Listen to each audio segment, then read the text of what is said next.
Hey there, cats and kitties. I am the Blues Man, Johnny Blues, and with this video, we discuss my thoughts on episode 10 of the anime series, Alice to Zouroku, and talk about a crazy, interesting episode. We finally get more time spent in Wonderland as a result of Sana's having captured Ayu, Hatori's friend, and all that kind of stuff.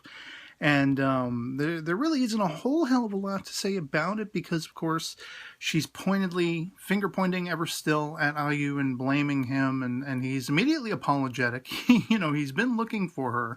He explains that away, and Sana's only reaction, it gets kind of annoying because she's screaming over and over again, shut up, shut up, shut up, I feel frazzled. And it really started to grate at my nerves. How screamy Mimi she's really getting in that moment. And but in a way, it kind of, you could almost use this series as a way to help kids, help children, help youths understand the mixed emotions they might feel about a given topic, especially if you're talking about parents who are splitting up. You could kind of show episodes of this series to children who might be experiencing that, to help them understand that, there is no right and wrong to that kind of scenario.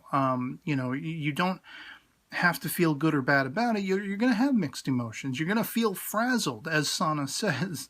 And she could just have dialed back the screamy miminess a little bit.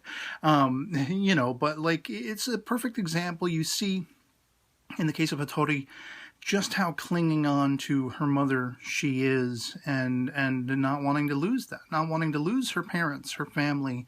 And again, as I spoke about in the last episode discussion video, she's doing this all on her own.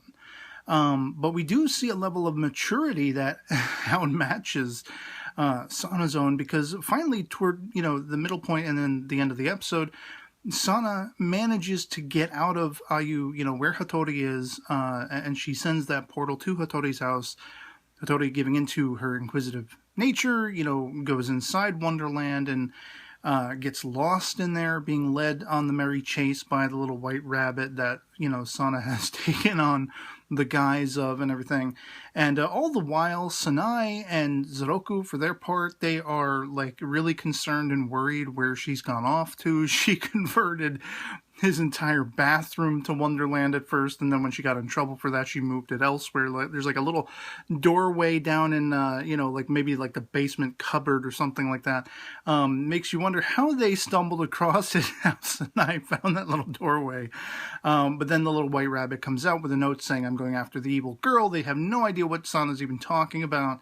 And so, I love seeing the familial concerns and compassion that they debut and they show in this series, where Zouroku, for his begrudgingness, his not wanting to deal with crooked stuff, he was very loving and compassionate towards Sana, taking her in, officially adopting her. Similarly with Sanai, being the elder sister, loving and cherishing and relishing having a little girl to sort of play around with and mock and make fun of, but at the same time be there for, be a shoulder for her to lean on and everything like that. And just the idea of family, the family unit, that family compassion coming to the fore from the get-go is what really, it heartens me. I really love it. It compels and attracts me to this series because of that familial love. Sana had no family, and now she's been gifted with such a beautiful family quotient.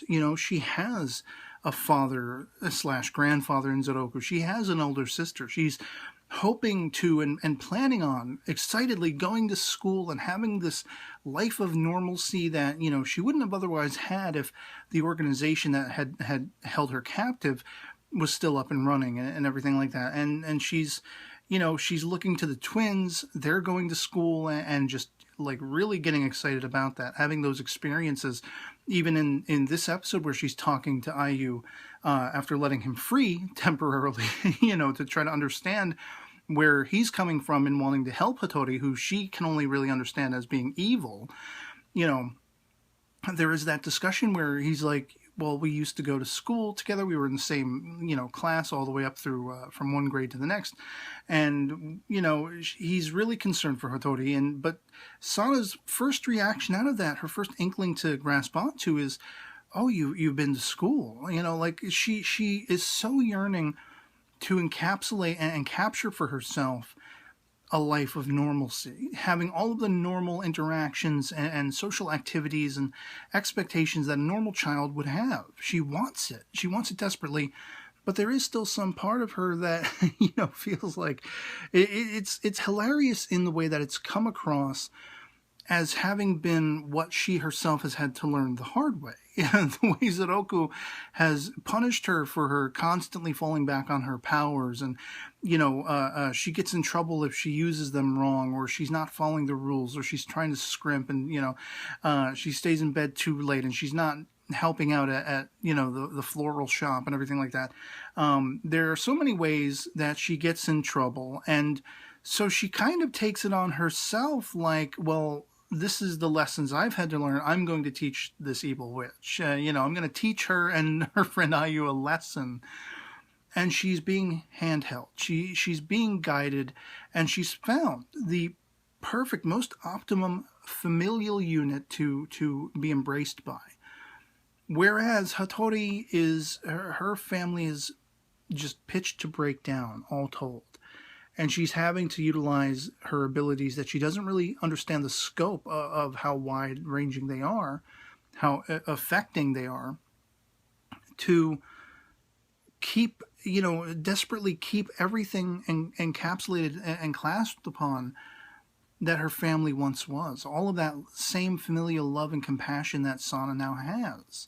So it's opposite sides of the spectrum, and I love it for that. I am compelled by it for that. Even if this episode, I just feel like overall this episode was kind of annoying in the way Sana was so screamy-meemy, in the way she was so, frazzled and screeching and trying to piece those things together. I loved the calmer moments between she and Ayu, and trying to understand where Ayu was coming from, trying to better understand his relationship to Hattori and how he feels about Hattori and why he feels she's not actually evil. She's just given into this temporarily because she has no other outlook. She has no other reason to think anything different. She has no guidance. She has no one there for her the way Sana does. And his only appeal can be to Sana. And then, of course, when Sana and Hattori clash, she brings Hattori back into Wonderland. That clash, where we see the maturity that, Hattori has had to develop to really understand and grasp the scope of her situation. Because she knows now. She's the only thing keeping her family together. That's not going to be that way for too long unless she exploits her powers, and she's again resigned herself to the idea of being the evil witch that she's given into that temptation. But that is because of her lack of guidance.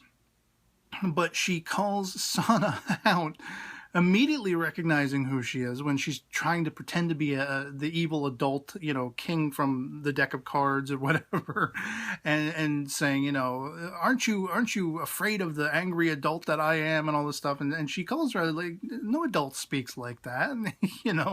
What is your problem, kid? And so those powers, we end with this, this entire episode ends with those powers clashing, and possibly for an indeterminate amount of time. Because as soon as those powers, basically Sana gets Hattori to the point where she's aggravated, and her own dreams of Alice, the little crystalline thing manifests and dismantles some of the Wonderland environment that Sana has created, and thus it cancels out her power so that now they're trapped there. And what's really intriguing about that is, of course, the facility that Zouroku's friend and the computer girl that we saw going to Hattori's house in the previous episode that they work for, they have computers and things that can read this. And as a result of this, there's an explosive sort of growing of Dreams of Alice abilities going on everywhere. There's this whole sequence, and this was really the turning point for me in the episode of intrigue. There's this whole sequence of all of the people in busy thoroughfares, in the crowds, at their homes, in school, whatever. Suddenly, Dreams of Alice, those little crystalline apparatuses, begin just manifesting all over the place. And then there's like big Ferris wheels that are just appearing out of nowhere in the city and such like that. And so it led me to wonder, like, are they somehow propelling the activation of Dreams of Alice abilities in hundreds, if not thousands, of other people who had never potentially used them before? Because there's one shot of these two girls standing talking, and they look over, and there's another, male or female character with a Dreams of Alice crystalline conductor that has just manifest, and they're like, "What's that?" And that person themselves is looking at it like, "What the hell is that?" So like, it made me wonder if they propelled the existence of this ability in, hundreds, if not thousands, of other people, and the fallout that could result from that. Like, will the cap be put back on the bottle? Will it be quelled or contained if they can somehow break into Wonderland and get Sana and Hattori out again? Is this something that, it speaks to a grand shift in the evolution of humanity because now so many other people are going to have this ability manifest? Is this going to be publicly recognized now, and it's going to sort of like, in the antithesis of how the X-Men universe is, anyone with abilities, a mutant, is sort of discriminated, and there's a whole movement against them. Is this going to have to be part of the normalcy of the environment that, Alice to Zouroku takes place in now? Is it going to be normalized and thus giving, in a sense, an extension through which that Hattori will be able to better manage her life and have a happier life if she knows she's not alone? The only other person with this ability that she's thus far met is Sana, who wants to kill her and punish her for her evil, and everything. And so maybe if more people in the grander spectrum, in the wider reaches, have this ability, and it's something normalized, and it's something everyone has witnessed and can understand, maybe as a result of that, schools will have to open up for people with this ability.